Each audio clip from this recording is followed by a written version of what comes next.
RJ Balaji டைரக்ஷன்ல நம்ம சூர்யா அவர்கள் ஹீரோவா நடிச்சிருக்க படம் தான் கருப்பு. கருப்பு படத்துடைய ஃபுல் ஷூட்டிங் ஒர்க்குமே முடிஞ்சு இப்ப ரீசென்ட்டா ஒரு அவார்ட் ஃபங்ஷன அட்டெண்ட் பண்ண ஆர்ஜே பாலாஜி அவர்கள் கருப்பு படம் சம்மர் வீக்கெண்டுக்கு தியேட்டர்ல ரிலீஸ் ஆகும் அப்படின்னு அபிஷியலா அனௌன்ஸ் பண்ணியிருக்காரு.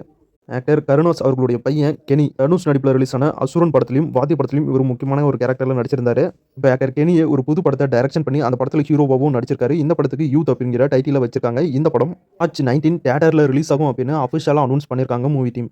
டைரக்டர் அருண் மாதேஸ்வரன் டைரக்ஷன்ல டைரக்டர் லோகேஷ் கனகராஜ் ஹீரோவா நடிச்சிருக்க படம் தான் டிசி. இந்த படத்துக்கு நம்ம அனிருத் அவர்கள் தான் மியூசிக் பண்றாரு. இந்த படத்துல ஹீரோயினா ஆக்டர் வமிகா கபி நடிச்சிருக்காங்க. இந்த படத்துடைய ஒரு ஸ்பெஷல் கிளிம்ஸ் வீடியோவை இப்ப யூடியூப்ல ரிலீஸ் பண்ணியிருக்காங்க. இந்த படம் காதல் கலந்த ஒரு கேங்ஸ்டர் ஆக்ஷன் படமா டைரக்டர் அருண் மாதேஸ்வரன் அவர்கள் டைரக்ஷன் பண்ணியிருக்காரு.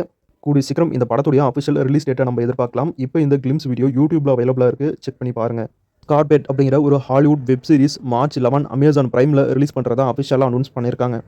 பிரியா பவானி சங்கர் நடிப்பில் ரிலீஸ் ஆன ஹாட்ஸ்பாட் டூ மச் படம் அமேசான் பிரைம், ஆஹா தமிழ், சிம்ப்ளி சவுத், ஏன் கேட் பிளே, ஷார்ட் ஃபிளிக்ஸ் அப்படின்னு இந்த எல்லா ஓடிடி பிளாட்ஃபார்ம்லையும் February 20 ரிலீஸ் ஆகும் அப்படின்னு அபிஷியலா அனௌன்ஸ் பண்ணியிருக்காங்க.